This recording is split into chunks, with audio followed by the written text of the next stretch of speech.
कोई और राम है क्या? बोले कि नहीं, वही राम है। राम एक है। जीव अनेक हो सकता है, अंश अनेक हो सकता है, लेकिन राम एक है केवल। राम जी भी, आप लीला में आगे श्रवण करेंगे, राम जी भी 16 कला ही है। जैसे कृष्ण 16 कला से आए थे, राम जी भी वही है। राम कृष्ण जो एक ही रूप है, कोई अंतर नहीं है। लेकिन त्रेता में जब राम जी आए तो 2 कला को प्रभु ने प्रकट ही नहीं किया। आवश्यकता नहीं थी, जरूरत नहीं था। राम जी की लीला, कृष्ण की लीला दोनों एक जैसा है। कन्हैया की भी जब आंखें खुली तो एक स्त्री को मार दिया, पुतना को, तारका को मार दिया प्रभु ने। राम जी का जब नेत्र खुला, राम जी अस्त्र उठाए तो तारका को मार दिया। कृष्ण भी बाल लीला में जब लीला कर रहे तो एक स्त्री को मार दिया, पुतना को मार दिया प्रभु ने। राम जी के पिता के भी चौथे पन में 4 पुत्र की प्राप्ति हुई थी। और यहाँ वसुदेव जी को भी चौथे पन में पुत्र की प्राप्ति हुई थी। लीला दोनों के बहुत मिलती है, बहुत समन्वय है लीला। साथ में इनके जो संगी गण हैं, हनुमान जी महाराज, शंकर जी महाराज, जो ये लोग हैं, ये अद्भुत इनकी लीला है। लीला संपन्न करने के लिए प्रभु अपने पार्षदों के साथ आए हुए हैं। राम वही है जिनके एक राम तो वो है तापस तारी। एक तो राम वो है जिनके चरणों से लगने से पत्थर से दाढ़ी निकल गई थी। वही राम। भगवान ने अलग अलग लीलाएं की है। प्रभु ने सबका बैठ करके एक जगह चिंतन करते हैं। घर गृहस्थी में हो, गृहस्थ चला रहे हो, परिवार है, सदस्य हैं, बंधु बांधव हैं, संध्या काल होते ही बैठ जाओ अपने घर में और राम जी की लीला को चौपाई पढ़ के राम जी की लीला को चिंतन करो। एक होते हैं गृहस्थ और एक होते हैं गृहमेधी। एक गृहस्थ होते हैं, एक गृहमेधी होते हैं। गृहस्थ उसे कहते हैं कि अपने पत्नी अपने बच्चे के जैसा पड़ोसी के बच्चे को भी मानता हो, वो गृहस्थ है। जलसी नहीं, ईर्ष्या नहीं है। पड़ोसी के बच्चों को भी ऐसे अपने जैसा मानता हो, अपने बच्चा जैसा। और गृहमेधी उसे कहते हैं जो अपने परिवार सदस्य के अलावा दूसरों से जो जलसी करता है, हिंसा करता है, वो गृहमेधी है। सुखदेव जी ऐसे गृहस्थों के घर में जाकर के भिक्षा करते थे। बड़ी सुंदर वार्तालाप हो रही है। राम जी के विषय में जानकारी मिल रही है। जानकारी प्राप्त करते हैं। याज्ञवल्क्य जी कहते हैं कि वही राम है, वही राम है, दशरथ के पुत्र हैं, चक्रवर्ती के पुत्र हैं, वही रघुनंदन जो रघुकुल में आए हुए हैं। उसी राम ने पत्थर से नारी को भी तार दिया, माता शिवजी का रूप धारण किया, सुग्रीव की और बाली की मित्रता, सुग्रीव की और राम जी की मित्रता भी संपन्न किया। वही राम। वहां सती जी से कहा था कि मां अकेले क्यों घूमती हो, जानती हो यहीं पर, यहाँ हरि सीता वैदेही, यही हमारे सीता जी का हरण हो गया था। इस जगह में अकेले ना घूमो। इसका मतलब ये हुआ कि माताओं का सुरक्षा विशेष देना चाहिए पतियों को। सुरक्षा है। हम समझते कि सुरक्षा नहीं, दबाव है ये नहीं। आपकी सुरक्षा की बात की गई है। प्रकृति की सुरक्षा करना समाज में पुरुषों का परम कर्तव्य है। पहले के जमाने में, यानी हमारे जमाने में, हम लोग जब गांव में होते थे, दूसरे घर की लड़कियां जब माथा नहीं ढकती थी तो दूसरा आदमी कहता है कैसे चल रही है तू, बिना माथा पर कपड़ा रखे कैसे चल रही है। दूसरे आदमी को बोलने का अधिकार होता था। थोड़ा सा विलंब हो जाए घर में पहुंचने में, उस बिटिया को, बिटिया रानी पहुंचने में विलंब कर दिया तो बिटिया रानी से पड़ोसी प्रश्न करता है, बेटी तू कहाँ घूम रही है, अंधेरा हो गया है ना। ये दबाव नहीं है, ये सुरक्षा है। कहाँ घूम रही हो, मैया 10 प्रश्न करती है। दबाव नहीं है, सुरक्षा है। सती जी के जीवन से आप सीखिए। थोड़ा सा मन को स्वतंत्र करने से सती जी के उस जन्म में शंकर जी से भेंट नहीं होगा, शंकर जी को पाई नहीं। सती को दूसरे शरीर धारण करके जब पार्वती के रूप में आई, हिमालय पुत्री बनकर के आई, तो शिव को प्राप्त किया। उसमें नारद जी मिलिटर बने। नारद जी को पार्वती जी गुरु मानती हैं, लीला में गुरु मानती है, क्योंकि विवाह करवाया था उन्होंने, शिव से मिलवाया था। आगे चल के आप शिव पार्वती के विवाह का वर्णन यदा कदा सुनते रहेंगे आप लोग। आगे भगवान का वर्णन है, नाम की महिमा है। प्रश्न में भी आता है कि प्रभु ने प्रयागराज पहुंच करके पूछा है कि ऋषि आप मुझे ये बताइए, मैं तपस्वी वेश में हूं, तापस वेश है मेरा, किसी गांव में नहीं जाना है, कहीं से भिक्षा नहीं देना है, पैरों में चप्पल नहीं लगाना है, आप बताइए कि मैं कहाँ रहूं। ऋषि ने कहा कि प्रभु आप ये बताओ कि आप कहाँ नहीं हो, जहां नहीं हो ये स्थान बताओ। लेकिन ऋषि आचार्यों ने 14 स्थान भगवान को रहने के लिए बताया है। राम के जन्म से पूर्व ये कथा आता है सब। फिर जन्म उत्सव का भी कल हम लोग आनंद लेंगे, अयोध्या कांड पहुंचेंगे, क्योंकि 9 दिन ही है ये कथा, तो 9 महीना चलना चाहिए, धीरे धीरे करो सब, तब हर लीला में आप थोड़ा पहुंच सकते हैं। रामचरितमानस की कथा कोई राजा रानी की कहानी थोड़ी है। एक एक पात्र इसमें ऐसे कि एक एक पात्र की, भरत भैया की यदि आप गुण गाएं, लखन लाल जी के गाएं, शत्रुघ्न जी के गाएं, दशरथ जी के, कई माता को 4-4 घंटे बीत जाएंगे इसमें। ऐसे ऐसे पात्र हैं इसमें, सभी अपने पार्षदों के साथ प्रभु आए हुए हैं इसमें। राम जी की लीला, जानकी जी की लीला सुनिए, जनकपुर की लीला सुनिए, फुलवारी की बात सुनिए, भैया केवट की बात सुनो, क्या कहता है वो, अद्भुत प्रेम है केवट का। ऋषि ने 14 स्थान दिया। प्रभु आपने वैसे तो सभी जगह रहते हो, लेकिन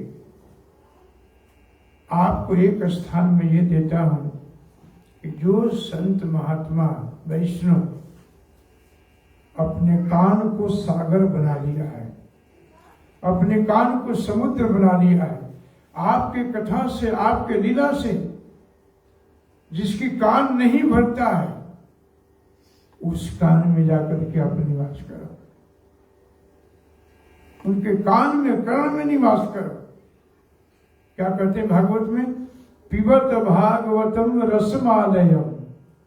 अरे भागवत कैसे पिया जाता है भाई, रामायण कैसे पियोगे, कहां से पियोगे, नाक से ना, कान से, मुंह से ना, इसको कान से पियो। पिबत भागवतम रसमालयम, रस का जो आलय खजाना है भागवतम, उसको कान से पियो। और कान एक ऐसा मार्ग है हमारे इंद्रियों में, एक ऐसा रास्ता है, इस कान से यदि प्रभु की कथा अंदर प्रवेश कर गई, अंदर कथा घुस गई, तो फिर किसी का स्थान नहीं रहता। कान बहुत सुंदर मार्ग है अंदर में भगवान को जाने का। कान खोल करके रखो, कान में गंदगी ना भरने दो। अंदरगल बातें ना करने दो। जिनकी कान भगवान की कथा नहीं सुनती है, आप जानते हैं रामायण में क्या कहते हैं, जिनकी कथा कान से, भगवान के कान से कथा नहीं सुनती है, उसकी कान सांप के बिल के जैसा है। जिनकी जिह्वा प्रभु का गुण नहीं गाती है, उसकी जिह्वा दादुल के जैसा है। दादुल माने मेढक, बिंग, दिन भर टर करता है, भगवान के नाम नहीं लेता है। अनेक प्रकार के स्थान बताए हैं, भगवान निवास वहां करते हैं, कर्ण में प्रभु का निवास है।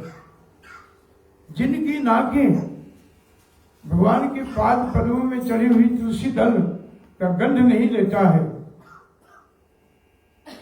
प्रभु के पाद पद्मों में जिनका नाक जाकर के सुगंध नहीं लेता है, वो नाक तो बिल्कुल बेकार है। प्रभु जिनकी नाक नहीं भरता है सुगंध लेने से, आपकी उसके नाक में वास कर जाओ, नेत्र में वास कर लो। जिनकी आंखें आपकी छवि को देखने से तृप्त नहीं होता है, नहीं भरता है, उसके नेत्र में आप बैठो जाकर के। क्या कहते हैं, बसो मेरे नैनन में नंदलाल, मेरे आंखों में आकर के बैठ जाओ। बसो मेरे नैनन में नंदलाल, वो गीत में गाते हैं,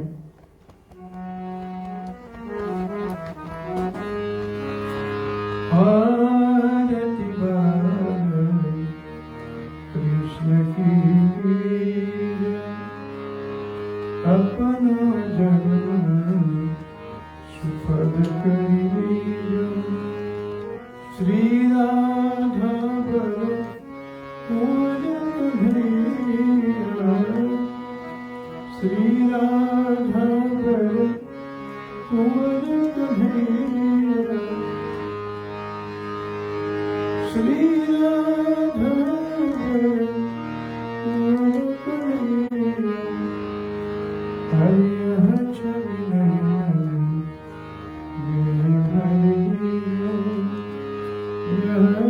छवि ये भगवान का जो छवि है ना, जो विग्रह है, जो प्रभु खड़े हैं, वो विग्रह में नहीं है, वो प्रकट साक्षात खड़े हैं। यही छवि अपने नेत्र में भर भर के अपने घर जाओ, नेत्र में यह छवि नैनन में ऐसा भर लो, ऐसा इनका रंग चढ़ जाए, ऐसा आंखों में भर जाए कि दूसरा रंग इसमें भरे ना, दूसरा शकल सूरत आए ही ना। किशोरी जी जनक बाग में जब रघुनाथ जी का दर्शन किया प्रथम बार, पहली बार, तो किशोरी जी ने गौरी के पूजन में थी, पार्वती जी को पूजा कर रही थी और उन्हीं को मांग रही थी उस पूजन में। पार्वती जी ने, जानकी जी ने राम जी का दर्शन किया।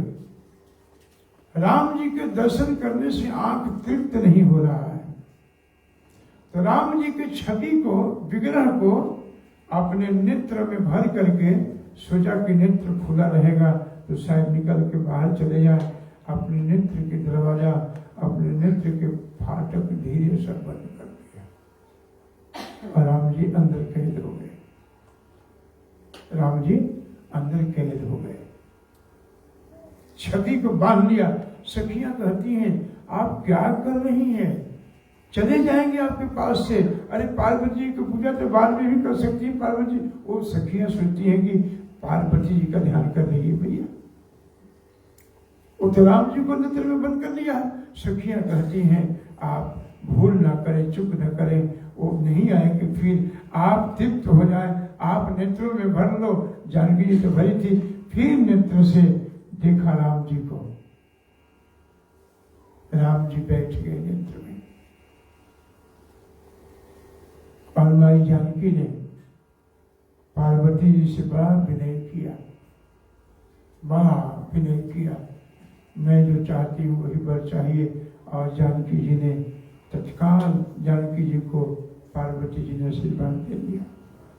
मनला हीरा चौ मिलई सोबर सहज सुंदर श्याम। जिसको आप चाहती हैं ना, वो बड़ी सहजता से, सरलता से आपका वर के रूप में आ जाएगा। तो मैया पूछती है कि था गुण बताओ, वो पति में गुण क्या होगा? तो कहती है करुणा निधान है, करुणा का सागर है वो। करुणा निधान सुजान सिद्धवान भी है, सुजान भी है। करुणा निधान सुजान शील स्नेह स्नेहवान है। वो बहुत जीव से स्नेह करता है, बहुत प्रेम करता है। ये सब लीला है। हम लोग 9 दिन के मानस की यात्रा में यदा कदा दर्शन करते रहेंगे। हमारे साथ 2 महापुरुष बैठे हैं, पंडित जी बैठे हैं और राघव चैतन्य प्रभु बैठे हैं। मैं चाहता हूँ कि ये लोग भी 2 शब्द कुछ कहें। इसके बाद आज की कथा यहीं विराम देंगे। कल से हम लोग कुछ कथा सूत्र पकड़ेंगे और चलेंगे, आगे बढ़ते चलेंगे। धन्यवाद आप सब।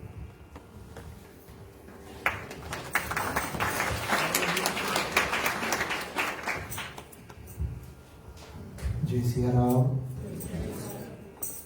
परम श्रद्धेय परम पूजनीय व्यासपीठ पर आरूढ़ आदरणीय श्री व्यास महाराज जी राम कथा आप सब बड़े भाव और बड़े श्रद्धा के साथ श्रवण कर रहे हैं। ये देखकर बहुत खुशी हो रही है।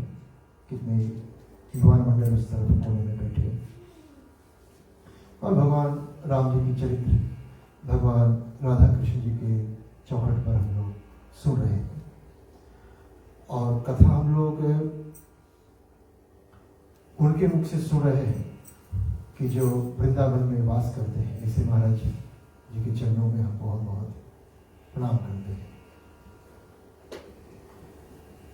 हम लोग कहते हैं राम राम। अभी भी हम लोग सुन रहे थे कथा में कि भगवान का नाम जाप कीजिए, उठते बैठते जागते सोते। राम राम क्यों कहते हैं? ये तो मुझे ऐसा लगता है कि जब भारत से हमारे लोग फिजी गए थे तो राम राम एक दूसरे को मिलते थे तो राम राम कहते थे, राम राम, क्योंकि रामायण थे जहाँ से आए थे, ज्यादातर पर यूपी से आए थे तो राम राम कहते हैं। मैं कभी कभी सोचता था कि ये 2 बार राम राम 3 बार बोल सकते थे भैया, राम राम राम 1 बार कह सकते थे श्री राम या राम, लेकिन 2 बार क्यों?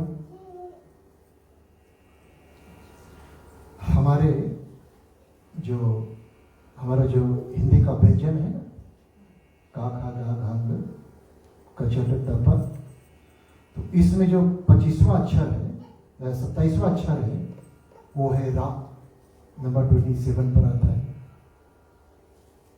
आ जो स्वर है, दूसरा अक्षर आ आता है, तो रा के साथ आ हो गया, 19 अक्षर हो गया। और उधर 25वां अक्षर पड़ता है माँ, व्यंजन का 25वां अक्षर है माँ, तो 29 और 25 हो गया 54, यानी 54। एक राम आप बोलेंगे तो 54, दूसरा राम बोलेंगे तो 54, तो कितना हो गया मिलाकर? 108 हो गया। 108 कड़ी का जाप एक माला होती है, और राम राम कहने से पूरे के पूरे एक माला का जाप हो जाता है। बहुत सोच समझकर महात्माओं ने इस नाम को दिया है भगवान का। इसलिए लोग एक दूसरे को मिलते हैं ना।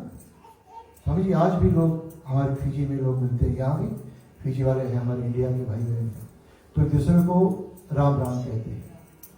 अधिकांश अब नौजवान जो है वो तो हाईवे में काम चला लेते हैं सुबह सुबह,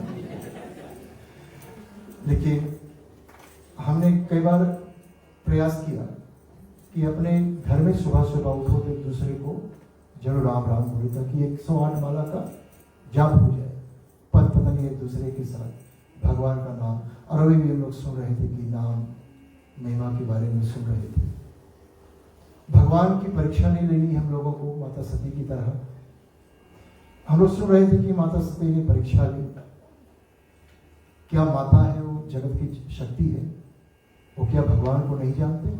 लेकिन माँ जानती हुई भी उन्होंने एक लीला की है कि कलिकाल में ऐसा हम लोगों के मन में होगा कि हम लोग भी भगवान के प्रति ऐसे शंका करेंगे कि जैसे बच्चा छोटा होता है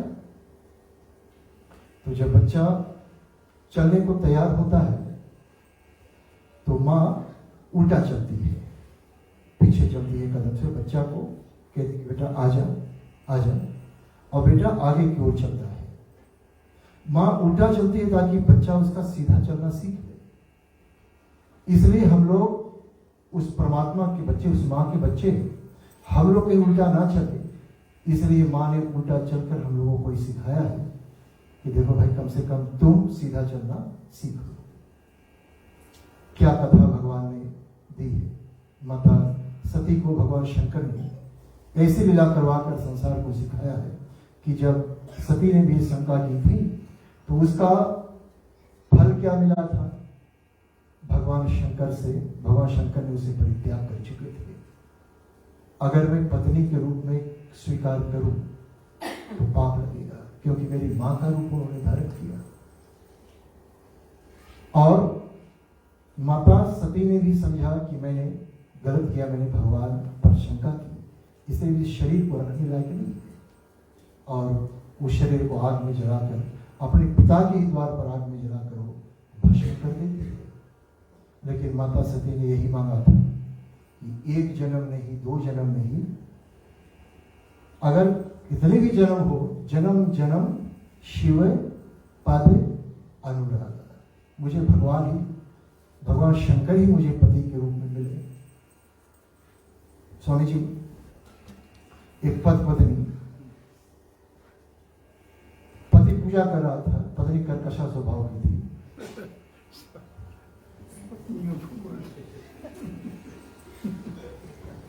बैठे हैं, कल से कथा में नहीं आएंगे सब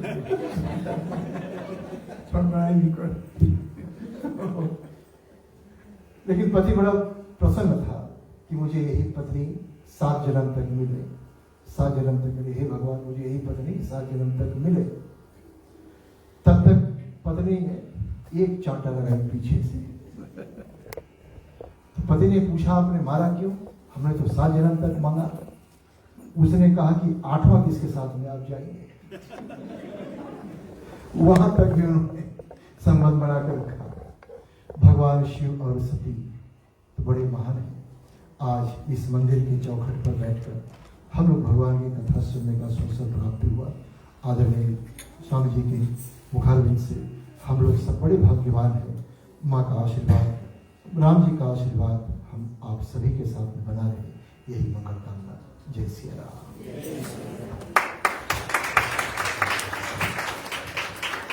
हरे कृष्णा। सर्वप्रथम ये हमारे आप सबका बहुत बड़ा परम सौभाग्य है श्री राम जी की कृपा से। आज तकरीबन 4 साल के बाद में महाराज जी हम सबके समक्ष में पधारे, इसलिए उनको हम सम्मानित करना चाहते हैं। महामंत्र के द्वारा आपके सहायता देंगे। हरे कृष्णा कृष्णा कृष्णा हरे हरे, हरे राम राम राम हरे हरे। जैसे आज आपने सुना कि आज ये कथा में संशय के विषय में ज्यादा बातचीत है। हम आप सब माया से प्रेरित है, इसलिए बहुत ही इस कलयुग में बहुत ही आवश्यकता है कि हम हरि कथा सुने। शिव जी महाराज बोलते हैं पार्वती मैया से कि राम कथा ये जो है, ये राम कथा जो है ये संशय विहग उड़ावनी हारी। ये हमारा जो संशय है, डाउट है, हम सबका डाउट है, क्योंकि हम सब प्रेरित है माया से। हमें तरह तरह के डाउट हो जाता है भगवान के विषय में जब हम सुनते हैं, उनके लीलाओं के विषय में जब हम सुनते हैं तो तरह तरह के डाउट होता है। और जो शिव जी महाराज पार्वती मैया से बोलते हैं कि संशय विहग माने इमीडिएटली, संशय विहग उड़ावनी हारी। और राम कथा जो है ये कली पिटप कुटारी, ये जो कलयुग के प्रभाव है, ये कलयुग एक वृक्ष, महान वृक्ष के जैसा है, इसका कुटारी माने काटने वाला ये राम कथा है, हरि कथा है। इसलिए आप सबसे निवेदन है कि आप आते रहिए और लोगों को भी लेकर आइए। ऐसा सौभाग्य जैसे पंडित जी ने बताया कि वृंदावन में रहने वाले, वास करने वाले महात्मा आया है हमारे सबके समक्ष में। ऐसा मौका, ऐसा शुभ अवसर हमें हरदम प्रदान नहीं होता है, इसलिए जब मिला है तो मैं आप सबसे विनती करता हूँ, निवेदन करता हूँ कि वो लोगों को भी लेकर आइए।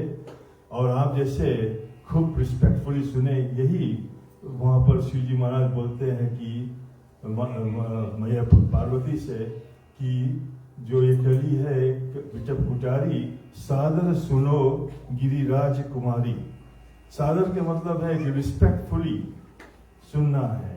आपने बहुत रिस्पेक्टफुली सुना, इसलिए हम आपको अपने मंदिर की ओर से, सबको कमेटी की ओर से आप सबको हार्दिक धन्यवाद दे रहे हैं। आज हम लोग के बीच में 3-4 स्पॉन्सर भी थे, और पहला तो इन फैमिलियों के द्वारा है तो कमलाबेन मिस्त्री, फिर योगेश भाई मिस्त्री और शारदा बेन पटेल और अनिल कंसल एंड फैमिली। सो आप इनको तालियों के साथ सम्मानित कीजिए। बहुत बहुत धन्यवाद। आप लोग आते रहिए। कल का प्रोग्राम फिर हम लोग 6:30 बजे से शुरू करेंगे, 8:30 बजे का विराम दिया जाएगा प्रोग्राम का। और ऐसा कीजिए कि जो स्पॉन्सर कल का है, आप प्लीज 6 PM आ जाइए, ताकि जो भी तिलक वगैरह करना है, पूजा पाठ होना है, वो सब हो जाएगा। और महाराज जी 6:30 बजे प्रोग्राम चालू कर देंगे। बहुत बहुत धन्यवाद। हरे कृष्णा। हम 8:30 बजे खत्म कर देंगे। समय का पूरा ध्यान रखेंगे। तो अब हम लोग आरती करेंगे श्री राम जी की। आज स्पॉन्सर के द्वारा ही आरती किया जाएगा, बाकी सब लोग आशीर्वाद दीजिए आरती लेकर। तो आरती के स्पॉन्सर फैमिली आ गया जी, श्री राम जी की आरती होगा।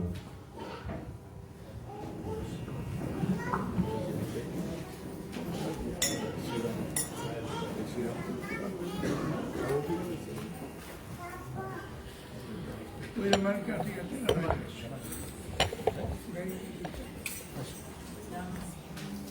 कल से मैं करता है।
श्री रामायण जी की किरण करे ललित सिया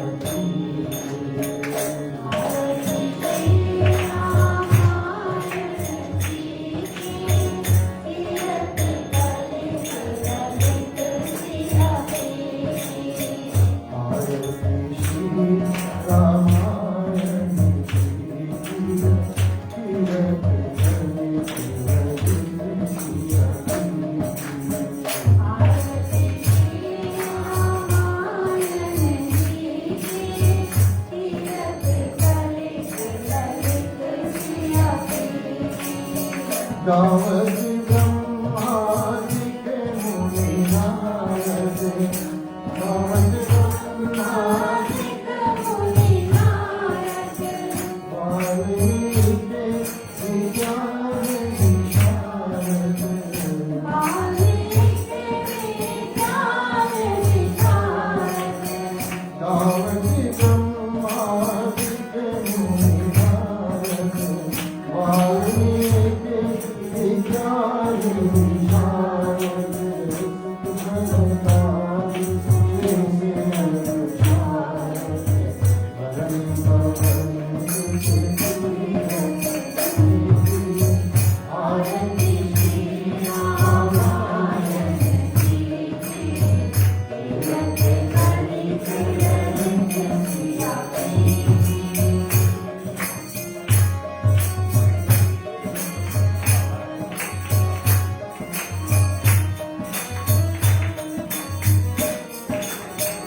चारों वेद पुराण शास्त्र बसे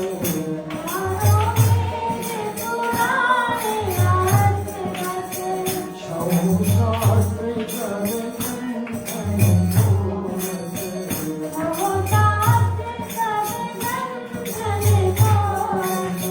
तन मन धन संतनि को सर्वश तन मन धन संतनि को सर्वश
संसारसारं भुजगेन्द्रहारं सदा शान्तं हृदयारविन्दे भवं भवानी स्थितं भवामि मङ्गलं भगवान् विष्णु मङ्गलं भगवन् मङ्गलं पुण्डरीकाक्षं मङ्गलाय तनो हरि सर्वमङ्गलमाङ्गल्ये शिवे सर्वार्थसाधिके शरण्ये त्र्यम्बके गौरी नारायणी नमोस्तुते नारायणी नमोस्तुते नारायणी नमोस्तुते नमो सन्त्वाय सहस्रमूर्ते सहस्रनादाक्षि नमः सहस्रनामे पुरुषाय शाश्वते सहस्रकोटिधारिणे नमः ॐ शान्ति शान्ति शान्ति ॐ बोली रामचंद्र भगवान की जय बालकृष्ण भगवान की राधा वल्लभ जी महाराज की जय सद्गुरुदेव भगवान की हनुमान जी भगवान की जय हरि ओम बहुत बहुत धन्यवाद जय सिया राम